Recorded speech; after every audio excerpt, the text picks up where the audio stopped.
Thank you very much, Dennis, for welcoming me. I don't know if I'm audible.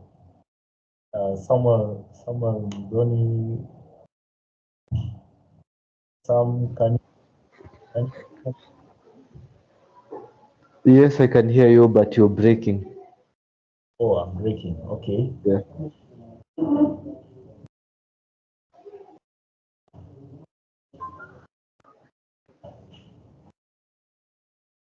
Let me try again. Check. Yeah, you okay now? I'm okay now.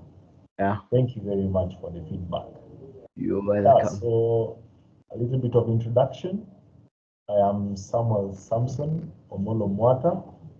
I am a trainer at IIT Buruburu campus. Yeah, we are at Buruburu complex, that is Mesora for those people who come from Buruburu. First floor, and the building is the one opposite the police station.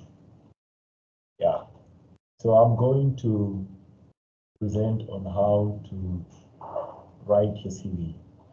Just as the cover letter, you have the employer or the resource manager has 6 to 10 seconds.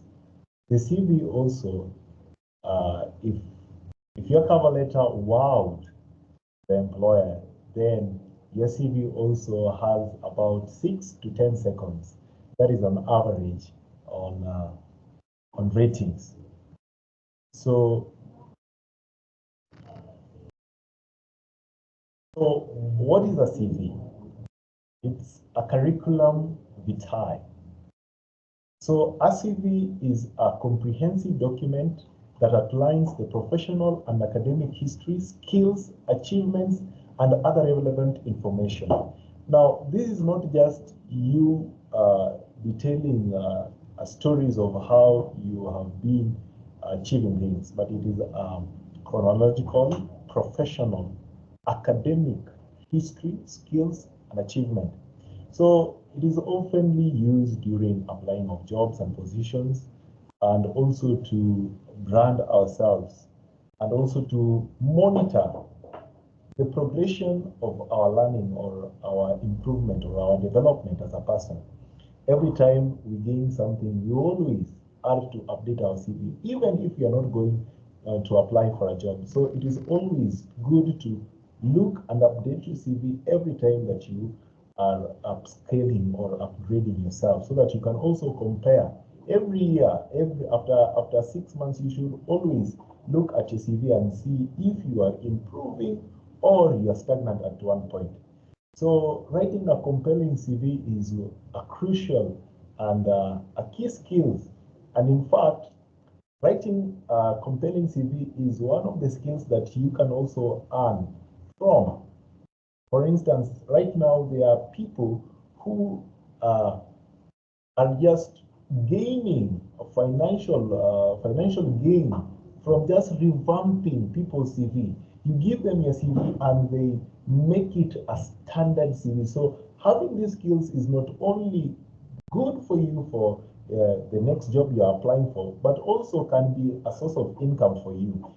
So here is a step-by-step guide that you can create a CV. For mostly those who are coming from high school, for those who are just going into, seeking employment, you come out of school and sometimes then you realize that,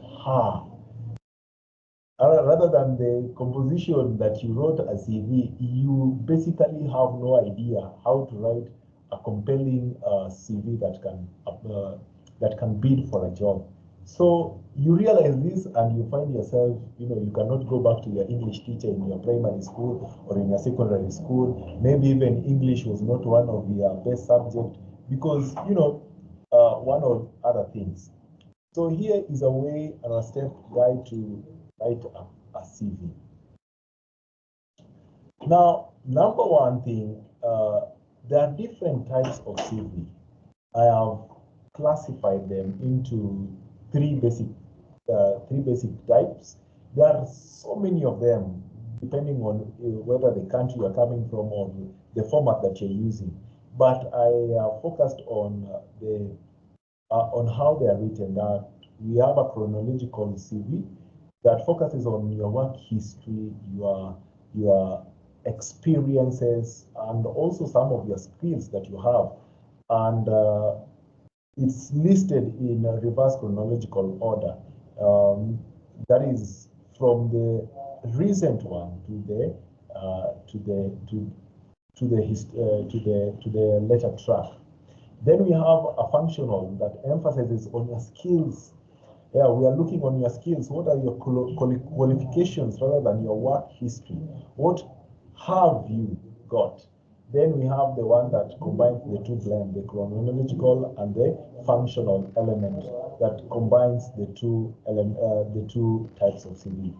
So in your CV, basically what we have is the personal information or the contact information. Here is where we include your full names, your professional title, your phone number, your email address. You can also put your LinkedIn profile, which is optional. I also see some of the CVs have their Facebook. Do not put your social media accounts here. You know, we are putting here LinkedIn, which is also optional because LinkedIn is one of the most official used social media platform that we have right now. In fact, this LinkedIn is optional. It is not a must, but it's optional. And if you put it, we regard it as an official, a professional social media platform that we have right now. Facebook, Twitter, leave it. Do not put it in your CV because sometimes whatever we post in those are sometimes very personal to us, and we may not want it to the professional world. So put your social media platforms, your TikTok, your Twitter, and you know, as the Generation Z or the Generation Z will want to, you know, explore and put their own Twitter handles. You find somebody in an interview and, you know, they want to share their Twitter handles. For CV, you keep it professional. Address is also optional because at this day and age, less and less people now use the addresses. But for some countries and for some applications, the address is to be indicated in your CV. So this is just about your person. Other than that, after your personal information, we also have the personal statement or the objective. Now, here is where your writing skills now matters. Now, this highlights your goals. Some of us even don't have goals. Don't worry, you will find a goal. You will find your purpose. Some of us, you know, at this particular point, you try to wonder, and that's why you want to Google other people's objectives and goals, and you know you have a clash on your goals and your objectives. But here is where you write what you aim to achieve in your next role. This is tailored to this is why we say that it is tailored to the job that you are applying. That's why we say, as when you're writing a CV, you should not apply a job with the same CV that you used in a previous job. CV is dynamic. It is never static. That's why I'm telling you, you should always look at a CV each and every time. CV is dynamic. It's never static. You should always apply, whenever you are applying for a job, same as the cover letter. It is not the same cover letter that you use to apply for all jobs. This is not that kind of a scenario. CVs must change, and we find that most of the time we have the fault of not changing our CV. We should customize each and every time you are applying for a job because this is your dream job. Right now, I know people just apply jobs because they want to get a job, but that is not the case. You should apply for your dream job. You should apply for where you feel you have a purpose and you have a goal to achieve in a certain organization or company. So, for example, of an objective, you know, it is not a long paragraph or is it you telling us your story of how you want to change the world, but it is just a short sentence or a short paragraph that gives us what is your ambition, in this job that you're applying for. For example, results-driven marketing specialist with over 5 years experience in digital campaigns, seeking to leverage expertise in SEO, that is the search engine optimization, and social media strategy in the company now that you are seeking to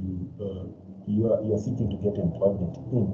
So it should be customized each and every time that you are applying for a new job. So never keep it static.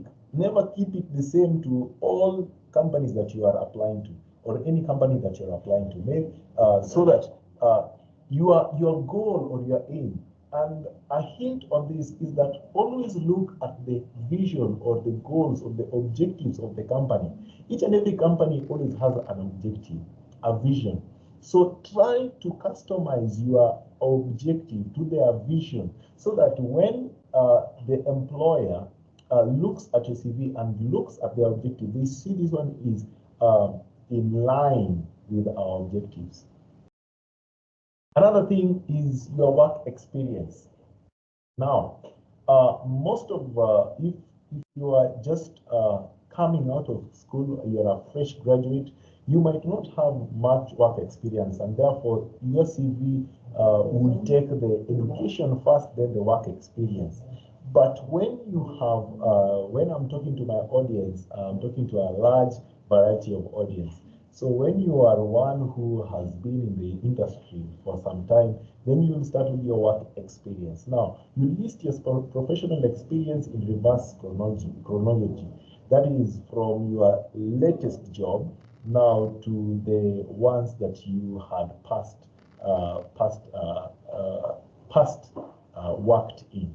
So it contains the job title, the company name, the location of the city, that is also optional, the dates of employment, that is when did you start that employment to what date did you end it. Now, for example, a marketing manager in XYZ company, that was in New York, January 2022, that is the present. So that will be something that you will see at the first.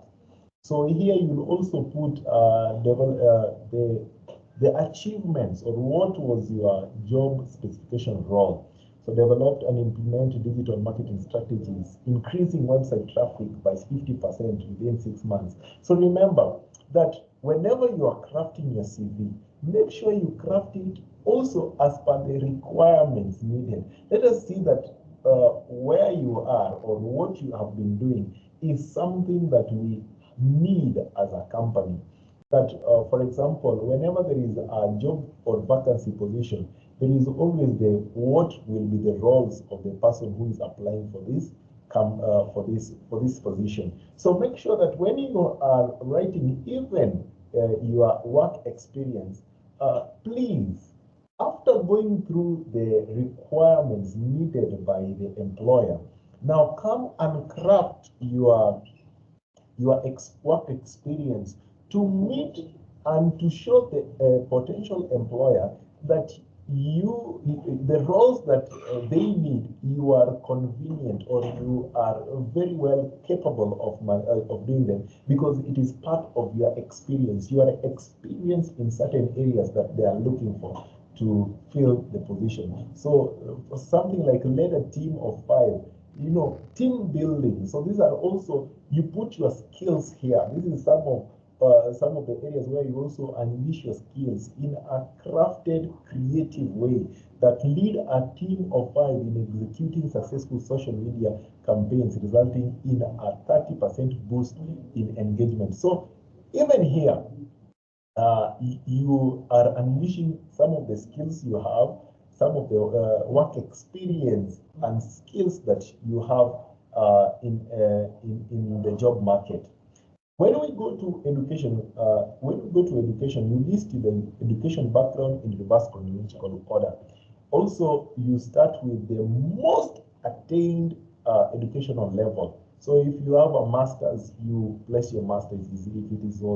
If yours is a doctorate, you put your doctorate. You're a professor, you start with that. So you start with your most recent. So you start with if you have a degree. For I know most of the students even that we have have given their their certificate, their form for certificate. So you start with the degree, the university or the college, the location, and maybe the graduate date. This is if relevant, or if it's optional also. Remember that CV should be sometimes precise, because the employer has approximately 10 seconds to scan through your CV and find if this is the right candidate to call for an interview. Remember, the goal here is always that after reading your cover letter, the person goes, there is the action. The person visits your CV, and after reviewing your CV, the person now has the action to therefore call you for an interview and or shortlist you for an interview. So make sure that this thing is very precise. For example, Bachelor of Science in Marketing, University ABC, Los Angeles, that is the place, and when did you graduate? Very simple, very precise. Sometimes we have seen CVs that, you know, education background goes onto the primary. Some of the employers don't want to see your primary education or where you went for primary. Some of the employers, it doesn't matter even where you went to secondary. You want to know what educational level, what is the highest education level, what is the highest education level do you have? And sometimes the university also sometimes do matters, because they want to know where did you get this education from. We have heard of people having, you know, fake certificates. So you want to counter check sometimes. If it is from NEC, we can, you know, track it back. You know, look at the chain. Did NEC really offer this certificate? So educational background is also very important for you to have. The next section of your CV is the skills area. Now, here you include relevant skills aligned with the job description. Let me tell you guys, and I'm going to repeat and stress on this: align your CV to the job description. Align everything to the job description. Focus both on hard and soft skills. So here, where we have the, you know, what are the skills that you have? And for example, we at IIT, we teach some of the soft skills that enables one candidate to stand out from the rest. Something like digital marketing. We have our digital marketing classes. We have our ICDL classes also that enables you to be able to operate and use a computer well. We have analysis data, data analysis programs. We have programs that can give you an edge even in search engine optimization and so on. So here at this part of your CV, mention some of the skills you have, hard-on skills that you have. Some of the hard-on skills that you can have as a computer literate person is maybe you can, you know, configure some network devices, or maybe you have a skill on maintenance, repair and maintenance. So you can mention some of your skills here at the skills area. Now, an addition to that is some of the certifications. Now we have it can be optional, because remember, you want to be precise on what you have, but it is also a relevant part of your CV, because other than just the education that you have, other than just the degree certificate or the diploma that you have gotten, what are the certification, professional certifications that you have been able to do? This gives the employer a trust that you are a person who researches, you are a person who reads, you are a person who is up to date, you are a person who has gone an extra mile to find the relevant skills according to the sector, according to the sector of the job specification. So here you can write the relevant certification programs that you have completed, and even you can attach the certificates or the badges. Remember that some certifications have badges. So it is very important for you to mention some of the certifications, because it gives you an edge higher than the rest. If you don't have these certifications, you will be sometimes pulled off. So certification is a very important part of the CV, gives you an edge higher than the others. An additional sections that that you might optionally include is the languages that you can speak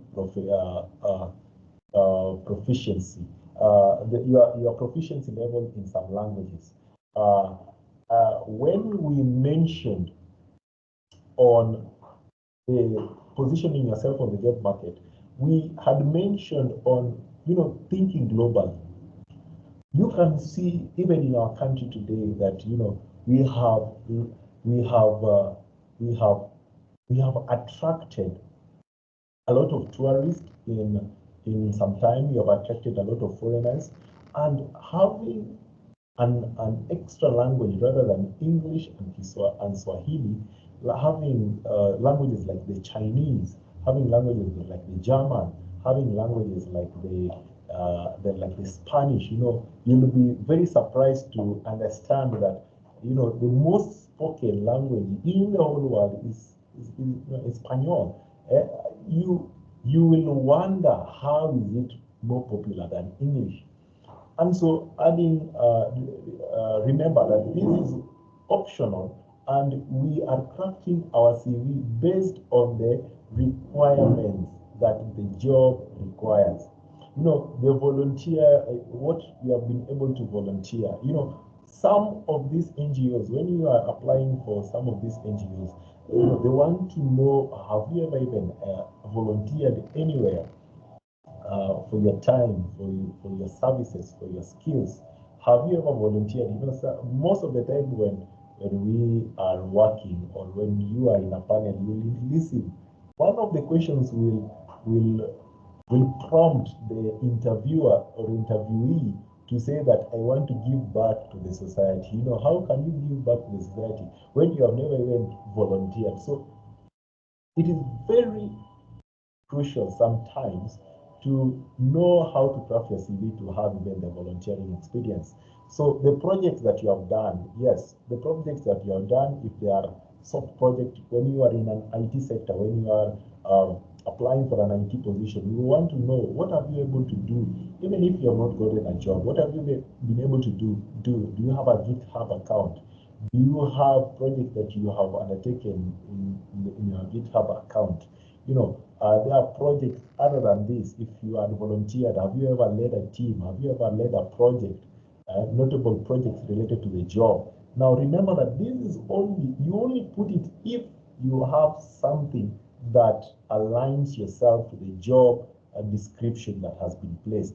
Yeah, we have places that require you to show that you can lead well. So you maybe mention, they want a manager. You maybe mention some of the managing companies and notable projects that you have done. Maybe you are in company XYZ, and in company XYZ you managed to lead a project on ZYZ, and you show that these are notable projects. I know if you are present in our first presentation, you would notice that the presenter mentioned one of the persons who had led the company to the next level.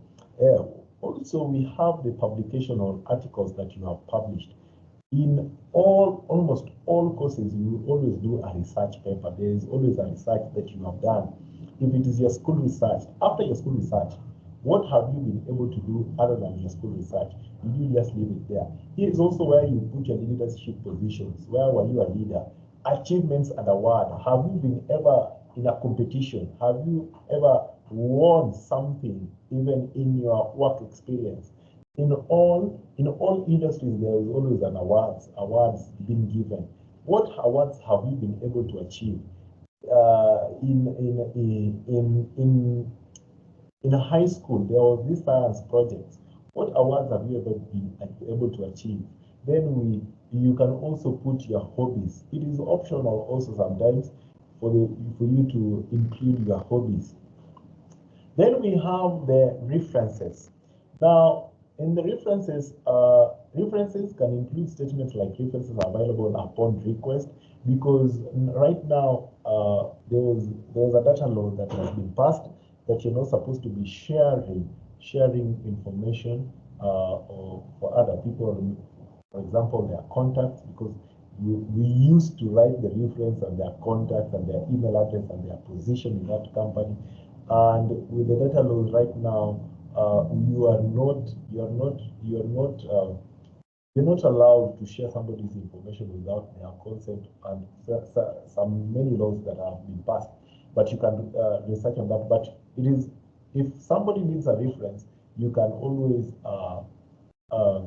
ask first your referees there. Do not just put a reference there without asking your referees if they are comfortable and if they are available, or if they are still in that company.